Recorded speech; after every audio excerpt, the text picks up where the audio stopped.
에베소서 1장 13절에서 14절 말씀 우리 다 같이 함께 읽겠습니다. 그 안에서 너희도 진리의 말씀 곧 너희의 구원의 복음을 듣고 그 안에서 또한 믿어 약속의 성령으로 인치심을 받았으니 이는 우리 기업의 보증이 되사 그 얻으신 것을 속량하시고 그의 영광을 찬송하게 하려 하심이라. 아멘. 이 시간에 성령 하나님의 보증이라는 제목을 가지고 조경호 담임 목사님 나오셔서 귀한 말씀 전해주시겠습니다.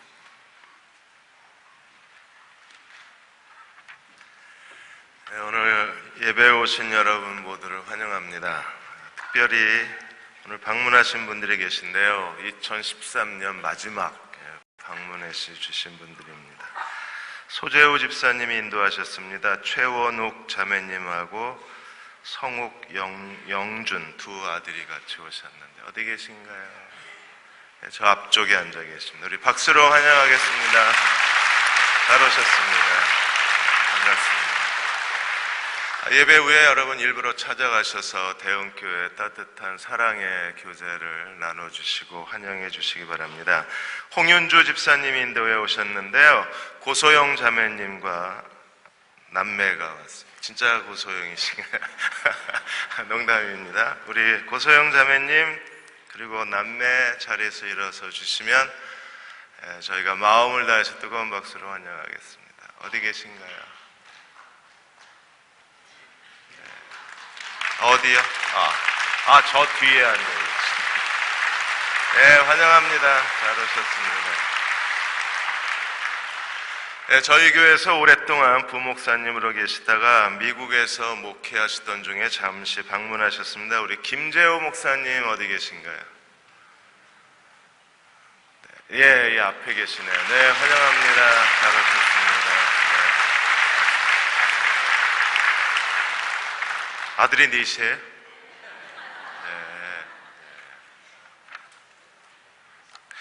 네. 예. 우리 옆에 계신 분하고 올해 마지막 주일 예배인데요, 지난 1년 동안 감사했습니다. 곁에 있어서 행복했습니다. 인사 나누시겠습니다.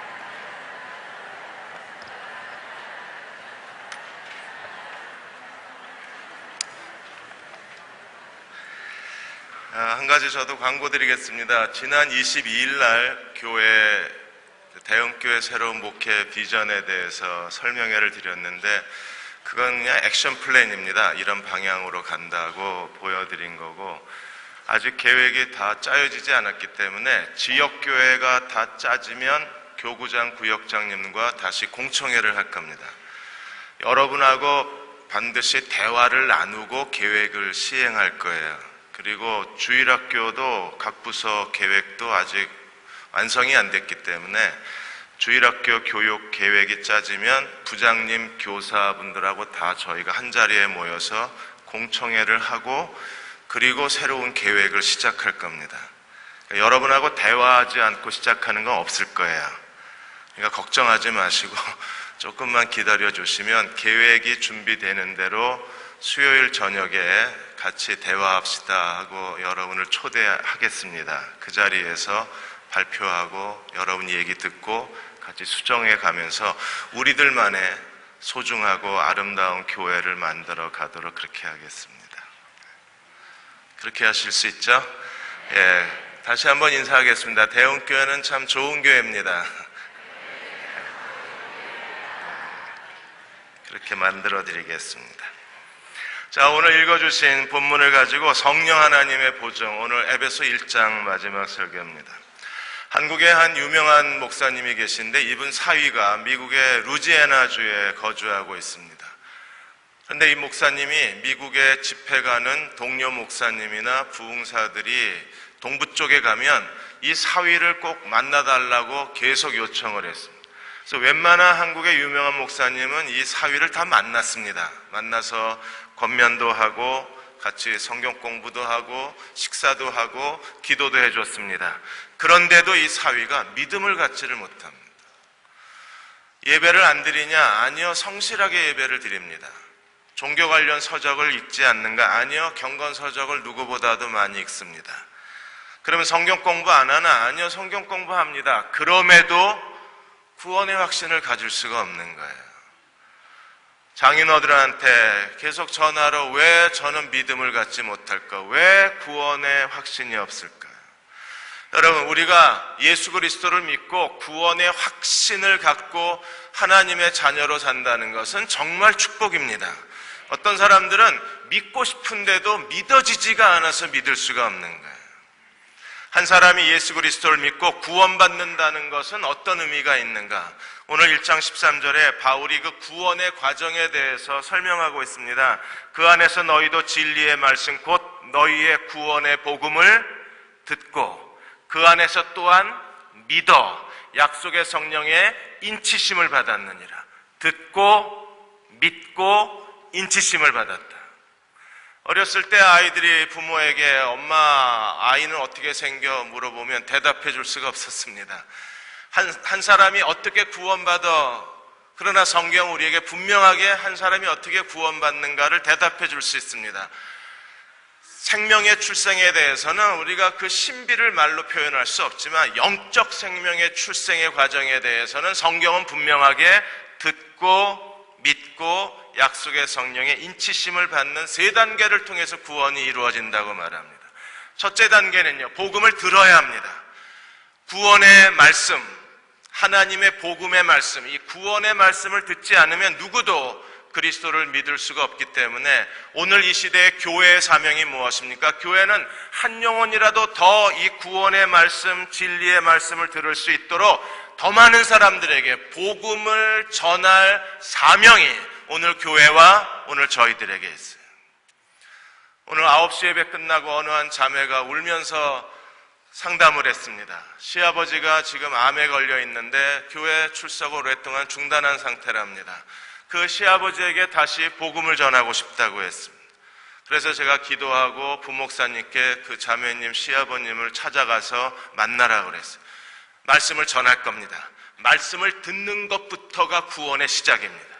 지금도 전 세계에서 수많은 선교사들이 목숨을 내어놓고 그들이 자신의 인생을 희생하고 전심을 다해서 하나님의 복음을 한 영혼이라도 더 전해야 되는 이유가 어디 있습니까? 하나님의 말씀을 듣는 데서부터 구원이 시작되기 때문입니다. 여러분이 구원받고 오늘 이 자리에서 하나님 예배할 수 있는 것도 누구 때문입니까? 누군가가 나에게 복음을 전해주었기 때문에 구원의 말씀을 듣고 내가 응답했기 때문에 구원받은 자로 오늘 하나님을 예배할 수 있는 거예요. 두 번째 단계는 무엇입니까? 또한 믿어. 그 안에서 믿어야 합니다. 여기에 인간의 자유의지가 있습니다. 하나님 모든 사람을 다 가만히 있어도 구원할 거라고 생각하지 마십시오. 반드시 인간의 자유의지로 선택과 결정과 포기가 있고 그 다음에 하나님의 구원과 심판이 있습니다. 10사람에게 복음을 전했습니다. 그 중에 3사람이 자기가 믿겠다고 선택했습니다. 7사람은 아무 반응이 없고 자기는 싫다고 거절했습니다. 선택하고 거절하는 순간에 하나님의 구원과 하나님의 심판이 결정이 되는 거예요. 인간의 자유의지에 의해서 하나님의 구원과 심판이 결정이 됩니다. 예수께서 요한복음 3장 17절 18절에 이렇게 말씀하셨습니다. 하나님이 그 아들을 세상에 보내신 것은 세상을 심판하려 하심이 아니요 세상을 구원하려 하려 하심이니 그를 믿는 자는 심판을 받지 아니하는 것이요 믿지 아니하는 자는 하나님의 아들을 믿지 아니함으로 벌써 심판을 받았다. 거절하는 순간에 이미 하나님의 심판이 임한 거예요. 그러므로 또한 믿어. 내가 예수 그리스도를 개인의 구세주로, 내가 예수님을 개인의 구세주로 영접하고 내가 예수님을 믿겠다고 내가 결정하는 것, 여기에 하나님의 구원이 임하는 거예요.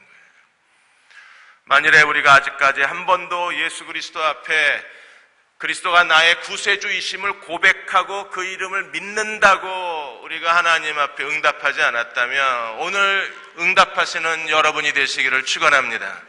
우리가 지난 금요일 날 본 것처럼 하나님의 사무엘을 사무엘아 3번이나 불렀는데 아무 말씀도 하실 수 없었습니다. 왜 그렇습니까? 사무엘이 여호와여 말씀하옵소서 주의 종이 듣겠나이다. 사무엘이 응답하지 않자 하나님이 말씀하실 수가 없어서 한 번 찾아갔다가 퇴짜당하시고, 두 번째 찾아갔다가 문 앞에 서서 기다리다 다시 가시고, 세 번째도 아무 말씀도 못하고 가시다가 네 번째 가서야 사무엘이 내가 듣겠나이다 응답하자, 그때서야 하나님 말씀하시는 거예요. 그리스도를 나의 개인의 구세주와 내 삶의 주인으로 내가 영접합니다 하는 순간에 하나님의 구원이 이루어지는 거예요. 그렇게 되면 세 번째 단계가 무엇입니까? 약속의 성령의 인치심을 받습니다. 그리스도인들이 가장 궁금한 것 중에 하나가 어떻게 해야 우리가 성령을 받느냐예요. 여러분, 어떻게 해야 성령을 받습니까? 70년대, 80년대, 90년대까지 우리는 부흥사들이 성령을 팔러 다니시는, 마케팅하는 그 부흥회를 많이 봤습니다.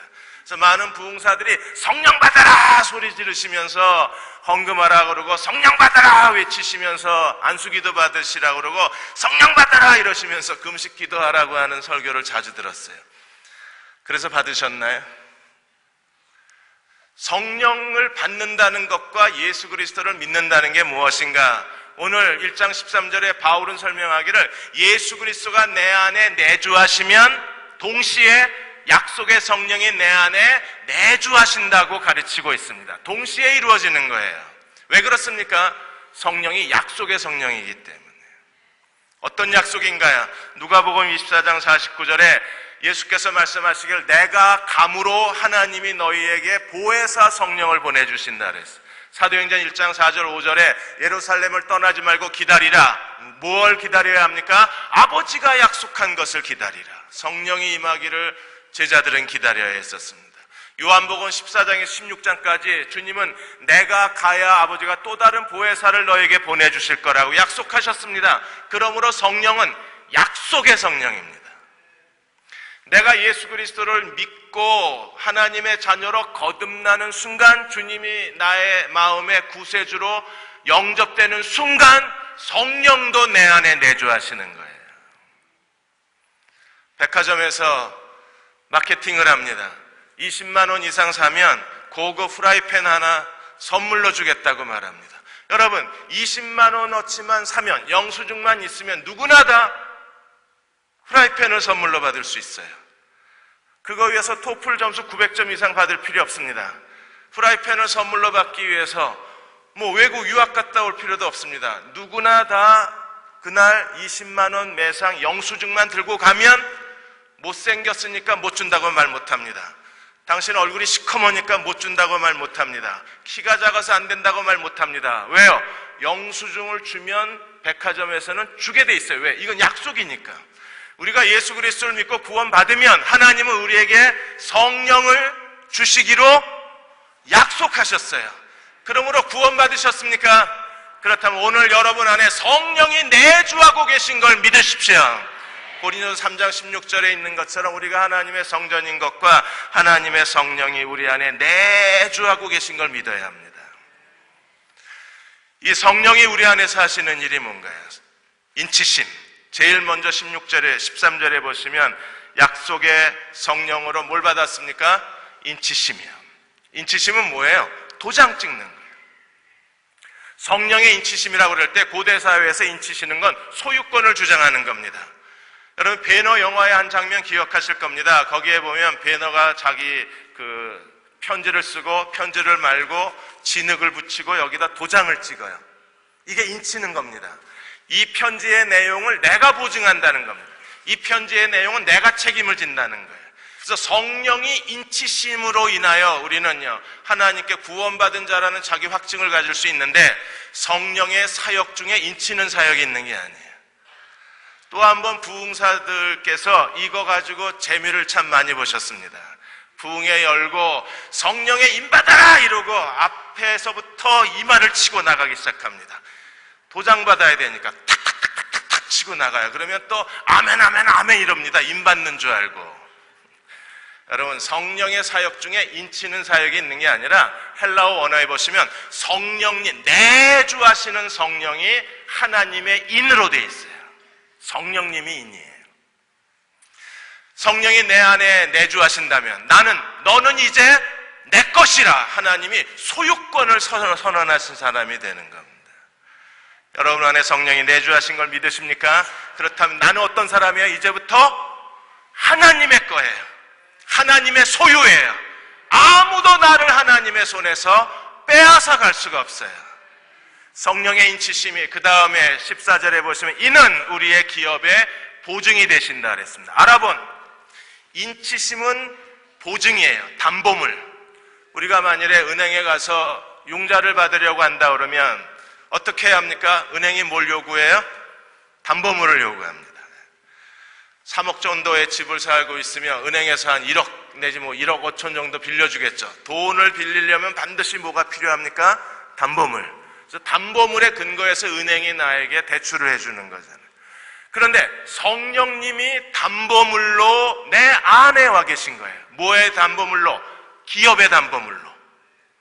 하나님께서 미래에 우리에게 주시고자 준비하신 게 무엇입니까? 하나님의 기업, 하나님의 나라.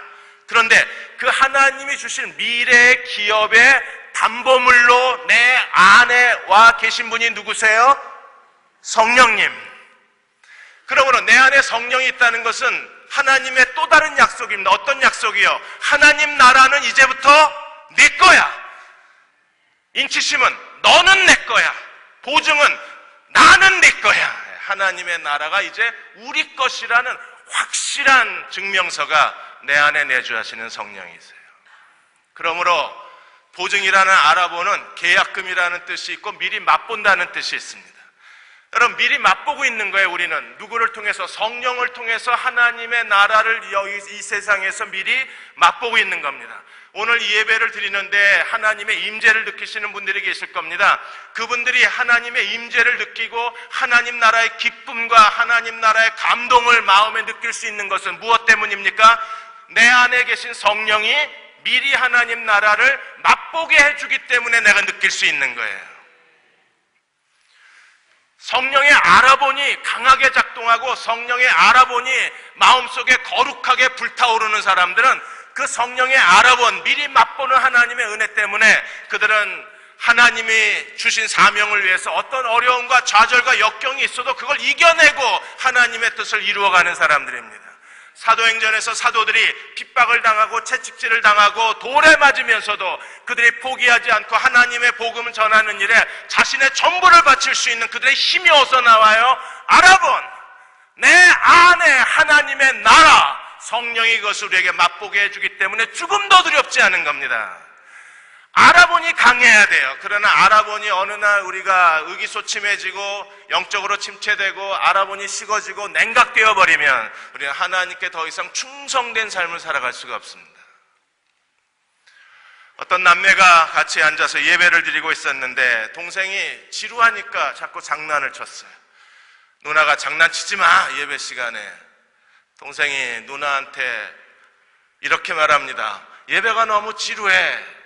너무 재미없어. 누나가 대답합니다.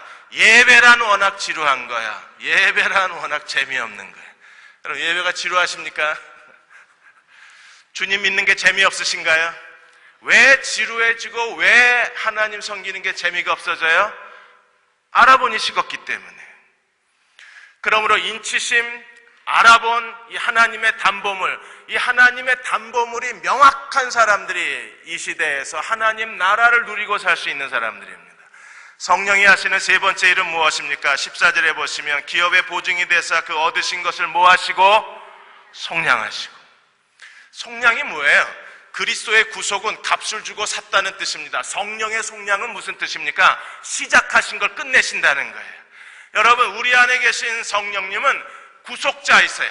그리스도가 구속자이시고 성령이 또 다른 구속자, 속량자이신데 성령은요, 완성자로 우리 안에 와 계신 분이십니다. 그건 무슨 뜻입니까? 하나님이 시작하신 구원을 내가 너의 구원을 완성시켜 주겠다. 완성자로 내 안에 계신 분이 누구십니까? 성령님이신 거예요. 그러므로 여러분이 그리스도를 따라가다가 실패할 두려움을 가지실 이유가 없습니다. 우리는 실패할 수가 없어요. 왜? 구원의 완성자이신 그리스도가 내 안에 계시기 때문에. 우리는 주님을 닮아가는 삶에 있어서 시간이 더딜지는 몰라도 결코 실패할 수는 없습니다. 왜 그렇습니까? 구원의 완성자, 최고의 기술자가 내 안에 와 계시기 때문에. 이사간 집에서 보일러가 고장이 났습니다. 보일러를 틀었는데 보일러에서 우당탕탕탕 소리가 납니다. 놀란 아내가 관리사무실로 뛰어내려갔어요. 그리고 아이들이 그때 저희 집에 와 있었으니까 아이들이 추위 속에서 애들이 잠을 잔 거예요. 아침에 씻고 가야 되니까 그래서 기술자를 좀 빨리 보내달라 그랬습니다. 여러분, 만일에 보일러 기술자가 왔는데 제가 기술자 거기 서 있으라고 그러고 제가 막 보일러를 뜯어 고치면 제가 고칠 수 있나요? 아마 지금까지 뜯어 고치고 있을 겁니다. 근데 기술자가 오니까 그렇게 밤새 우리를 추위에 떨게 만들었던 이 보일러가 모터 바꾸고 뭐 1분도 안 돼서 윙 하고 돌아갑니다. 저는 어디가 고장났는지, 왜 고장났는지, 어떻게 고쳐야 되는지 전혀 모르는데 이분은요, 딱 보더니 모터부터 바꾸는 거예요. 모터 바꿔놓으니까 1분 만에, 1분도 안 걸리고 윙 하고 돌기를 시작합니다. 그분하고 저하고 뭐가 달라서 그래요? 키는 제가 더 컸어요. 근데 뭐가 다릅니까? 그분은 그 분야의 최고의 기술자이세요. 여러분, 우리의 구원을 완성하시는 최고의 기술자가 어디에 계세요? 내 안에 나와 함께 계신 거예요. 성령께서 우리의 인치시고 보증이 되시고 속량자가 되시는 그분을 예수님은 뭐라고 부르셨습니까? 요한복음 14장 16절에 17절까지 보시면 예수께서 성령에 대해서 이렇게 말씀하셨습니다. 내가 아버지께 구하겠으니 그가 또 다른 보혜사를 너희에게 주사 영원토록 너희와 함께 있게 하시리라. 성령의 내주는 계약기간이 없습니다. 성령은 영원토록 전세로 와 계신 게 아니기 때문에 영원토록 내 안에 계신데 그분의 이름이 뭐예요? 보혜사. 보혜사, 파라클레토스라고 합니다. 헬라어로. 파라는 무슨 뜻입니까? 내 곁에, 내 옆에. 그런데 그냥 옆에 있는 게 아니라 파라라는 뜻은요, 바짝 붙어 있는다는 거예요. 추신수 선수가 이제 계약이 끝나서 텍사스 팀으로 갑니다. 추신수 선수가 결혼을 일찍 했어요. 20대 나이에 지금의 아내를 만나서 그 아내가 아주 헌신적으로 오늘의 추신수를 만들어냈는데 둘이 보자마자 불꽃 같은 사랑을 했대요. 추신수 선수 얘기로. 한 달 내내 붙어 다녔답니다. 여러분, 연애하는 동안에 남녀가 붙여 다니면 어떻게 붙여 다닙니까? 둘이 한 몸인 것처럼 붙어 다니잖아요. 그게 파라라는 뜻이에요. 성령이 내 옆에 바짝 붙어서 뭐가 되셨어요? 클레토스, 헬퍼, 돕는 자가 되시는 거예요. 여러분, 성령이 내 옆에 바짝 붙어서 나를 도와주고 계십니다. 그분이 나를 하나님의 자녀로 합당하게 살도록 나를 도우시고 나를 보호하시고 나를 이끄시고 나와 함께 계신 분이시기 때문에 우리가 성령의 보혜사 되신 그분의 은혜로 오늘 이 시대에 주님을 기쁘시게 섬길 수 있고 주님께 충성된 삶을 살 수 있는 거예요. 성령의 또 다른 이름이 무엇입니까? 저는 진리의 영이라. 세상이 능히 그를 받지 못하나니 이는 그를 보지도 못하고 알지도 못함이라. 그러나 너희는 아나니 그는 너희와 함께 거하시며 또 너희 속에 계시겠습니다. 여러분 안에 성령이 계심을 믿으십니까? 그분이 뭐예요? 보혜사이시고 진리의 영이 되셔서 우리를 진리 가운데로 인도하시고 그리스도에게로 우리를 데려가셔서 예수 그리스도를 닮아가게 만들고 그리스도께 헌신하게 만들고 이 시대에 그리스도의 제자로 살게 만드는 강력한 힘이 누구로부터 옵니까? 진리의 영이신 성령으로부터 오는 거예요. 경영의 귀재로 알려진 잭 웰치는 어렸을 때 제너럴 일렉트릭 그 사업을 세계적 기업으로 일으키신 분이요. 그분이 어렸을 때 말더듬이었습니다. 심한 말더듬을 하셨어요. 그래서 말더듬이니까 친구 사이가 안 좋고 친구가 없으니까 외톨이가 되고 학교 성적도 별로 안 좋았습니다. 근데 그런 심각한 장애를 극복하고 이 잭 웰치가 세계적인 경영의 귀재가 될 수 있었던 이유는 어머니 사랑 때문에 그렇습니다. 어머니가 학교에서 벌써 아이들에게 놀림을 당하고 오면 시무룩하게 오는 아들을 붙잡고 이렇게 얘기합니다. 오늘도 힘들었지? 아들이 말합니다. 엄마 왜 나는 이렇게 말을 더듬어? 그때 엄마가 이렇게 말합니다. 너는 머리가 너무 좋아서 그래. 너는 머리 두뇌 스피드가 다른 아이들보다 훨씬 빠른데 너의 두뇌 스피드를 네 입이 못 따라가는 거야. 이게 따라가려니까 더듬는 거야. 그러니까 네가 말을 더듬을 때 너는 내가 다른 아이보다 머리가 좋아서 그렇구나라고 생각하라 그랬어요. 근데 잭 웰치가 정말 그 말을 믿었대요. 엄마가 자기를 위로하는 말인 줄 모르고 자기는 정말 머리가 너무 좋아서 말을 더듬는다고 믿었답니다. 그 자신감이 어디서 와요? 엄마가 계속 앉혀놓고 너 머리가 좋아서 그래. 말 더듬을 때마다 또 머리 돌아가는구나. 두뇌 돌아가는 소리 봐라.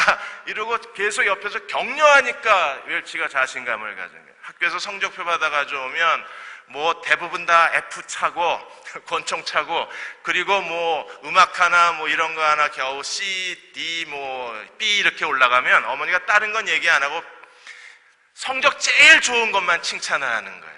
아우 우리 아들이 어떻게 음악을 B를 다 맞았어. 우리 아들이 음악적 재능이 있나 봐. 이 음악적 재능이 어디서 왔을까. 우리 아들 대단해. 그렇게 잘하니까 결국 잭 웰치가 자기의 신체적 장애를 극복하고 경영의 귀재로 그렇게 모든 사람들에게 자기 영향력을 남겨놓을 수 있는 거예요. 잭 웰치가 회사 사원들에게 강연할 때마다 항상 어머니에 대해서 말하잖아요.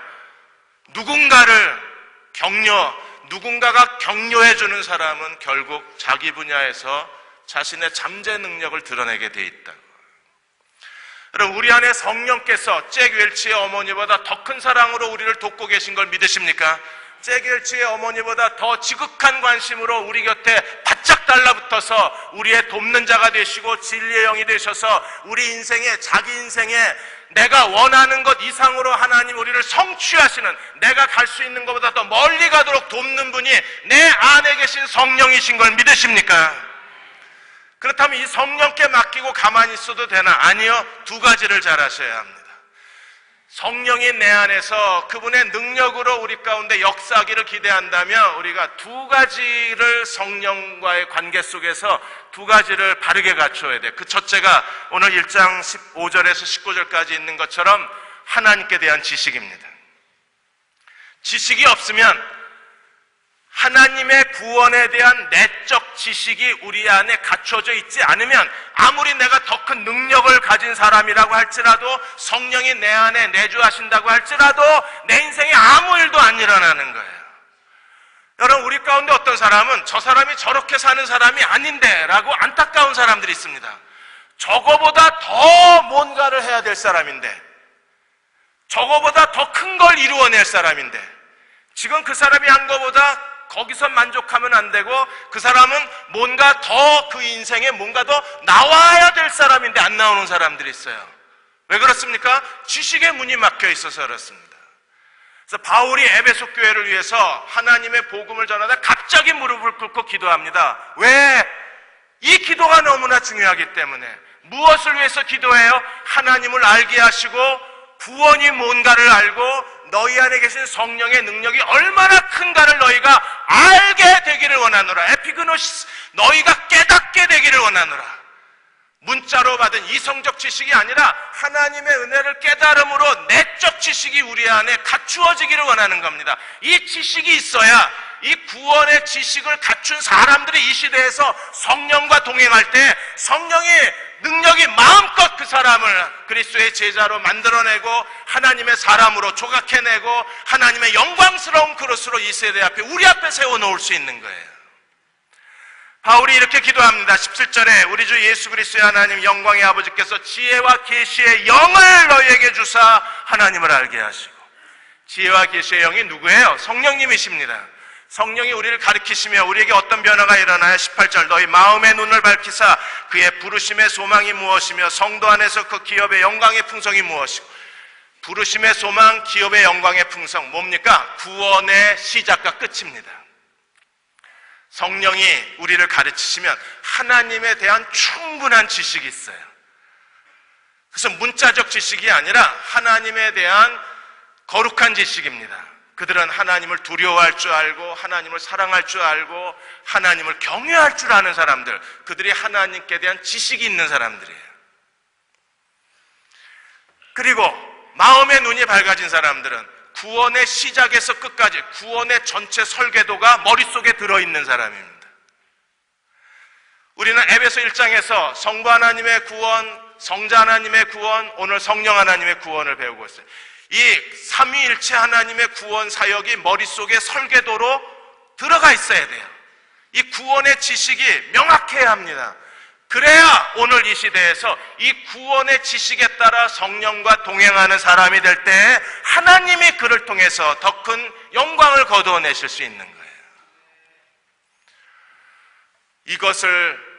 이 지식을 하나님께로부터 구해야 합니다. 그래서 바울이 기도한 거고 우리가 그래서 기도해야 되는 거예요.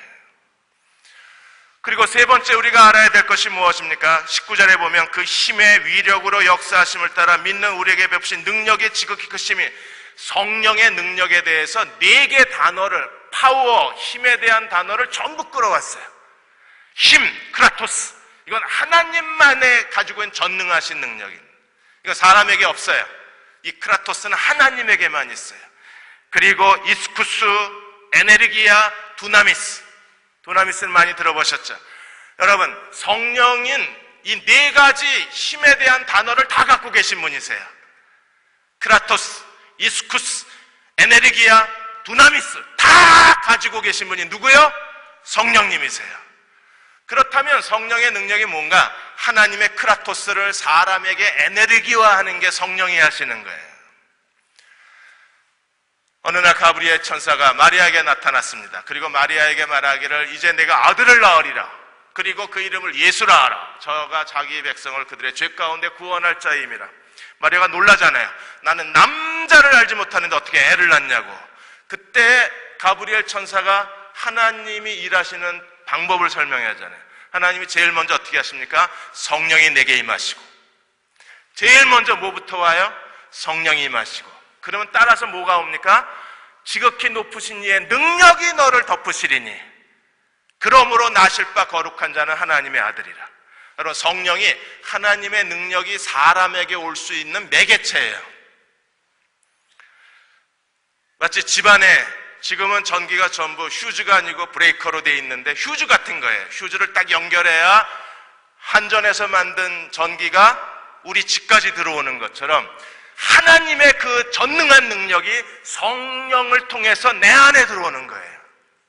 성령이 없으면 하나님의 능력이 내 속에 역사 못하는 겁니다. 그래서 모든 구원받은 사람들은 전부 다 성령의 사람이 돼야 되고 성령이 내주하셔야 돼요. 성령의 내주가 있어야 하나님의 그 큰 능력이 내 안에 들어와서 나의 자아를 깨트리고 죄의 종에게서 해방시켜서 하나님의 종이 되어 거룩에 이르는 열매를 맺게 하고 세상 즐거움, 세상 자랑 다 가고 세상 명예와 행복보다 주 예수보다 귀한 분은 없네 고백하게 만드는 것은 누구의 능력입니까? 하나님의 능력입니다. 그 하나님의 능력을 내게 가져오는 분이 누굽니까? 성령님이십니다. 그래서 바울은 이 성령의 힘과 역사심과 권능과 능력을 깨닫게 해주기를 무릎 꿇고 기도하고 있는 거예요. 우리도 하나님 앞에 이 성령의 능력을 구하는 기도를 드려야만 합니다. 그래야 내가 성령께 나의 모든 걸 맡기고 성령은 자유롭게 내 안에서 내 삶을 하나님이 원하시는 사람으로 만들어내실 수 있는 하나님이십니다.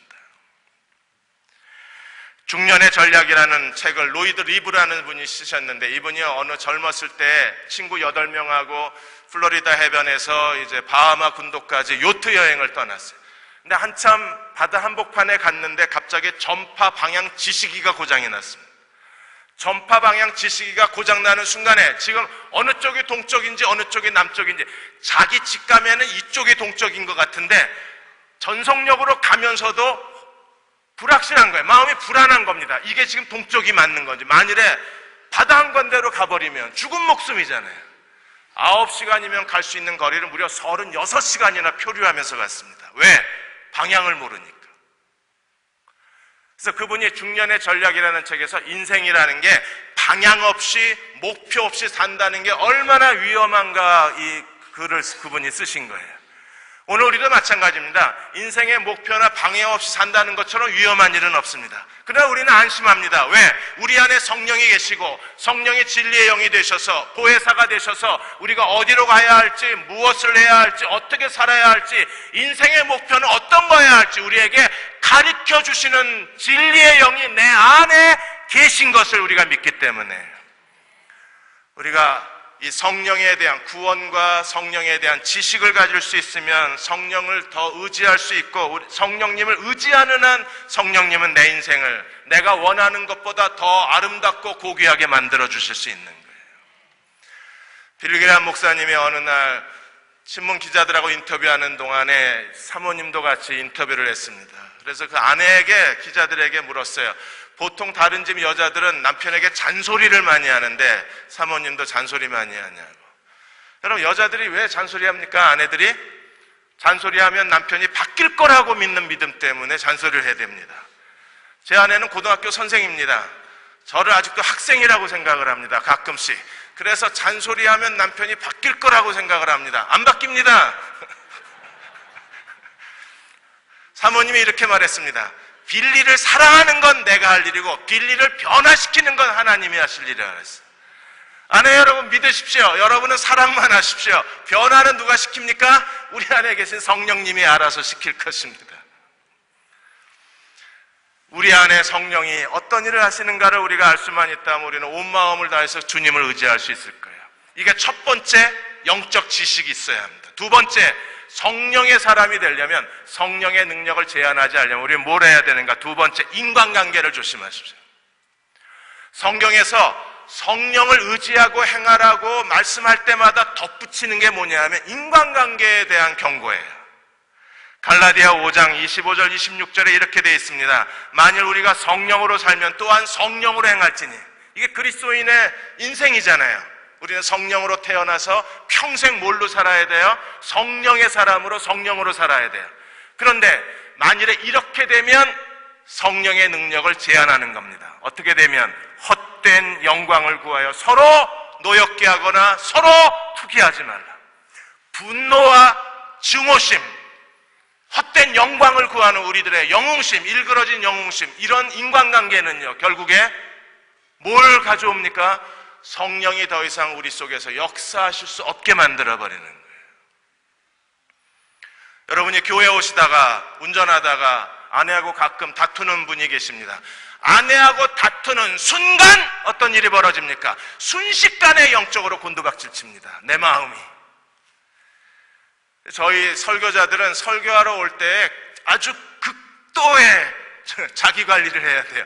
왜냐하면 말다툼 한마디만 왜 이러면요, 강단에 쓸 수가 없어요. 이미 영적으로 완전히 눌려있기 때문에. 마찬가지로 우리가 사람과의 관계 속에도 마찬가지예요. 집에서 가장 친한 아내하고 말다툼 때문에도 영적으로 침체되어지는데, 교회 안에서 인간관계 속에서, 직장 내 인간관계 속에서 우리가 다투고 싸우고 서로 분노하고 서로 비난하게 되면 순식간에 영적 정지 상태가 되는 거예요. 성령이 움직이지를 않으시는. 여러분, 만일에 성령이 저를 사용하지 않는다면 저는 어떻게 될까요?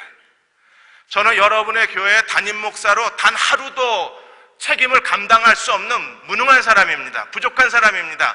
제가 오늘 여기 서서 설교할 수 있는 것도 모든 힘을 다해서 성령을 의지하기 때문입니다. 성령님 말씀해 주옵소서. 성령님, 우리가 함께 말씀의 기름 부음 가운데 거하게 해 주옵소서. 오늘 이 예배를, 교우들과 함께 드리는 예배를 성령님 받아 주옵소서. 성령의 거룩한 기름 부으심과 능력이 우리 가운데 임하게 해 주옵소서. 그 성령을 의지하기 때문에 제가 부족하지만 하루하루 사명을 감당하고 있는 겁니다. 만일에 성령이 일시 정지돼 버리면 저는 여러분에게 아무것도 해줄 수가 없을 거예요. 개인의 삶에서도 마찬가지고요. 그래서 에베소서 4장 30절에 32절까지 이렇게 말합니다. 하나님의 성령을 근심하게 하지 말라. 여러분, 성령을 근심하게 하지 말라. 근심한다는 게 뭡니까? 성령을 질식시키지 말라 그랬어요. 성령을 억압시키지 말라. 성령을 질식시키면 아무것도 못 하시잖아요. 뭐가 성령을 질식시키게 하면 안 됩니까? 그 안에서 너희가 구원의 날까지 인치심을 받았느니라. 너희는 모든 악독과 노함과 분냄과 떠드는 것과 비방하는 것, 악독, 노함, 분냄, 떠드는 것, 비방하는 걸 모든 악의와 함께 버려라. 버려야 돼요. 왜? 그래야 구속의 날까지 성령께서 나를 구원을 완성해 주실 수 있는 거예요. 그럼 어떤 인간관계여야 합니까? 서로 친절하게 하며 서로 불쌍히 여기며 서로 용서하기를, 하나님이 그리스도 안에서 너희를 용서하신 것 같이 하라. 친절하라, 불쌍히 여겨라, 용서하라. 그래야만 합니다. 그 이유가 무엇 때문에? 나를 위해서 내 안에 성령이 역사하시도록. 에베소 5장 18절에 바울은 술 취하지 말라 이는 방탕한 것이니 오직 성령의 충만을 받으라 그랬습니다. 여러분, 술 취하지 말라 어떤 사람들입니까? 인간관계가 안 되는 사람들입니다. 가끔 TV에 파출소 풍경이 CCTV로 잡힙니다. 술이 이렇게 취해가지고 소리 지르는 사람들, 대화가 됩니까? 정상적 인간관계가 가능해요? 불가능합니다. 술 취하지 말라는 방탕하는 의미도 있지만 술 취하지 말라는 뜻에 인간관계가 단절됐다는 의미도 있는 거예요. 그래서 잔 스타트는 술 취한 사람은 짐승처럼 살고 성령 충만한 사람은 그리스도처럼 산다고 말하는 겁니다. 성령을 제한하지 말아야 돼요. 그 성령님과 함께 나의 인생에 새로운 도전이 있어야만 합니다. 미국의 드트로이트의 한 전등회사 직원이 퇴근만 하면 뒤에 헛간에 가서 뭘 만들었습니다. 밤늦게까지 뚝딱거렸기 때문에 아버지는, 농부였던 아버지는 자기 가업을 물려받지 않아서 아버지도 아들에게 분노하고 마을 사람들도 시끄럽다고 볼 때마다 비난을 했습니다. 그럼에도 이 사람은 끝까지 3년 동안 그 허름한 창고에 들어가서 새벽까지 뭔가를 만드는 거예요. 3년이 지나 어느 날 갑자기 헛간에서 부르릉 하고 엔진 작동하는 소리가 들렸습니다. 드디어 이 사람의 소원이 이루어진 거예요. 말이 끌지 않는 마차를 만들겠다고 그 헛간에서 작업을 시작했는데 3년 만에 말이 끌지 않는 마차를 만들어낸 겁니다. 최초의 엔진이 작동되는 그 부르릉 하는 소리가 헛간에서 나온 거예요. 그걸 만들기까지 3년이 걸렸습니다. 기자들이 몰려왔습니다. 사람들이 몰려와서 그것에 대해서 물었을 때 그 헨리 포드에게 이런 말을 합니다. 어느 기자가 이것을 어떻게 만들어낼 수 있었습니까? 헨리 포드가 이렇게 대답합니다. 아내가 곁에 있었기 때문입니다.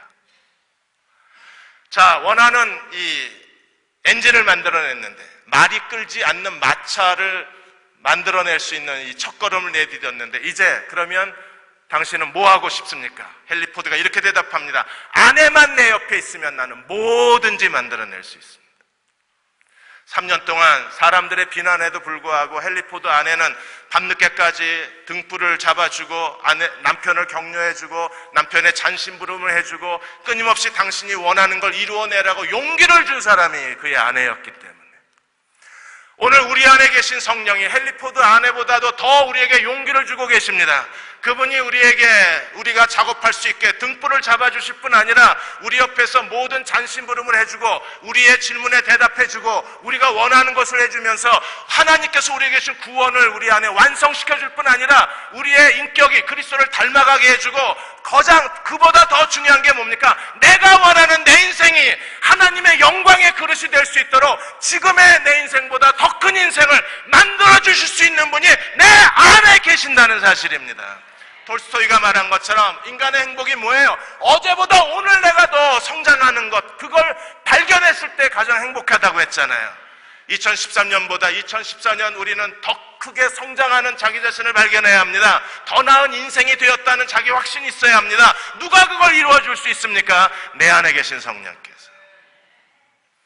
2014년도 저와 여러분이 내 안에 계신 성령님을 의지하고 더 나은 인생을 향해서 하나님께 영광을 돌리는 삶을 만들어내기 위해서 더 많은 열매를 맺음으로 하나님의 영광이 되기 위해서 힘찬 발걸음을 내디딜 수 있는 성령의 사람들이 되시기를 주의 이름으로 축원합니다.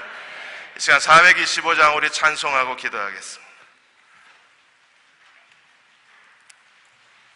주님의 뜻을 이루소서 고요한 중에 기다리니 진흙과 같은 날 빚으사 주님의 영상 만드소서. 예, 그렇게 됐으면 좋겠습니다. 저도 그렇게 되고 여러분도 그렇게 됐으면 좋겠습니다. 우리 안에 아직도 버리지 못한 부끄러움, 버리지 못한 죄악, 버리지 못한 교만들 하나님이 다 지워버려 주시고 진흙 같은 나를 주님의 형상으로 만들어 주신다면 우리는 얼마나 행복할까요? 우리 찬송을 부르면서 기도하는 마음으로 이 찬송을 부르면서 1, 2, 3절 부르시고 잠깐 기도하고 다 일어나셔서 4절 부르시고 축도하도록 하겠습니다.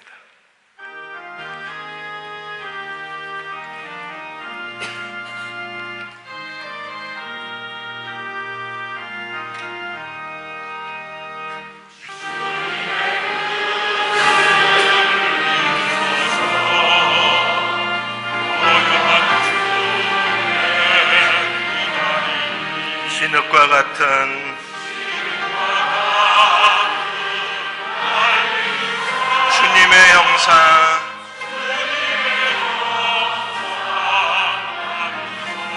주님의 뜻을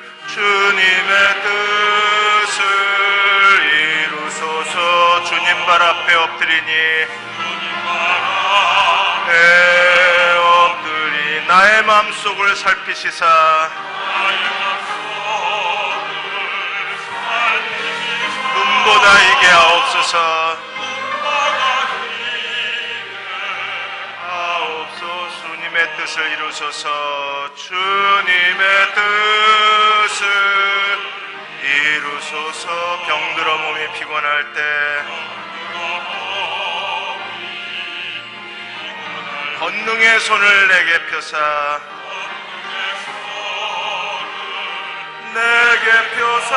강건케 하여 주옵소서. 강건케 하여 주옵소서. 이 시간 우리 함께 기도하겠습니다. 하나님, 진흙과 같이 못난 자아를 가진 저희들입니다. 이 못난 자아로 지난 한 해를 살았습니다. 이제는 변하고 싶습니다. 주님의 형상을 담고 싶습니다. 주님의 축복의 그릇이 되고 싶습니다. 어디를 가나 하나님이 함께하는 사람이라고 인정받고 싶습니다. 성령님, 나를 변화시켜 주옵소서. 내 안에 주님의 형상을 만들어 주옵소서. 하나님의 축복의 통로가 되게 하여 주옵소서. 우리 한 1분간 통성으로 기도하겠습니다. 아버지 하나님, 오늘 이 아침에 주일의 마지막 예배를 드리며 주께 간구합니다. 능력 있는 사람이 되게 해주시고 그리스도를 의지하는 사람이 되게 도와주시고 하나님, 우리 가운데 역사하시는 것을 보게 하여 주옵소서.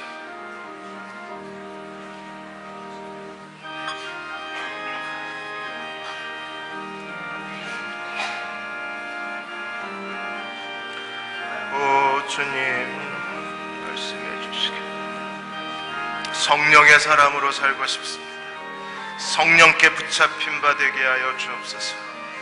성령의 능력을 옷 입게 하여 주옵소서. 하나님의 신에 감동된 사람으로 살게 하여 주옵소서. 그리스도가 나를 어디까지 데려가시는지 삶을 통해서 증명해 보일 수 있는 저희들 되게 도와주시옵소서. 오 성령으로 충만케 하여 주옵소서. 성령의 사람으로 살게 하여 주옵소서. 이제 다 일어나셔서 4절 함께 부르시고 축도하겠습니다.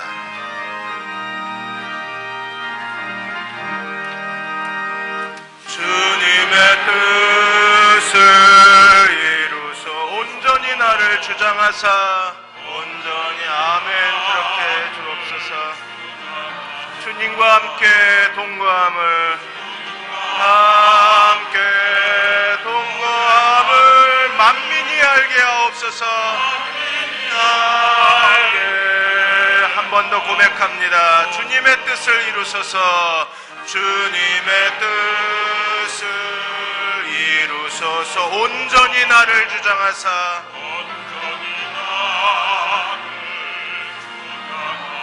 주님과 함께 동행함을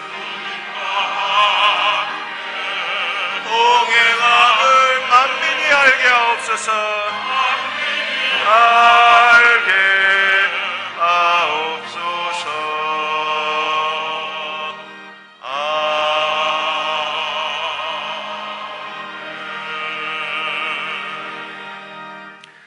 내 안에 성령이 계신데 가난하게 살지 않게 해 주옵소서. 내 안에 성령님이 보혜사로 와 계신데 아직까지 버리지 못한 죄로 인하여 부끄럽게 살지 않게 하시고 삶의 변화가 없어서 가족과 형제와 사람들 앞에 스스로 움츠려 살지 않게 도와주시고 하나님 성령님께 오늘 이 시간 내 삶을 의탁합니다. 성령 충만한 사람 되게 하시고 하나님의 신에 감동된 자가 되게 도와주셔서 내 힘으로 갈 수 있는 곳보다 더 멀리 가서 하나님께 영광을 돌릴 수 있는 그리스도의 종들이 되게 도와주옵소서.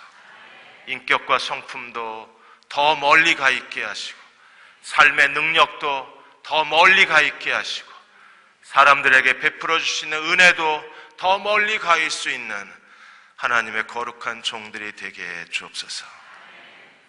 이제 이 거북한 삶을 벗어버리고 이 불편한 자리에서 떠나 자유를 얻고 싶습니다. 성령님, 그리스도로 나를 자유케 해 주옵소서. 지금 우리를 죄에서 구원하신 우리 주 예수 그리스도의 은혜와 하나님 아버지의 무한하신 사랑하심과 성령의 인도하시고 위로하시며 도우시는 은혜가 오늘 함께 마지막 주일 예배 드리고 돌아가는 사랑하는 교우와 가정과 사랑하는 자녀들과 기도하여 구하는 모든 일들과 계획하신 일들과 대응의 모든 가족과 이 땅의 모든 교회 위에 지금부터 영원히 함께 하시기를 간절히 축원하옵나이다. 아멘.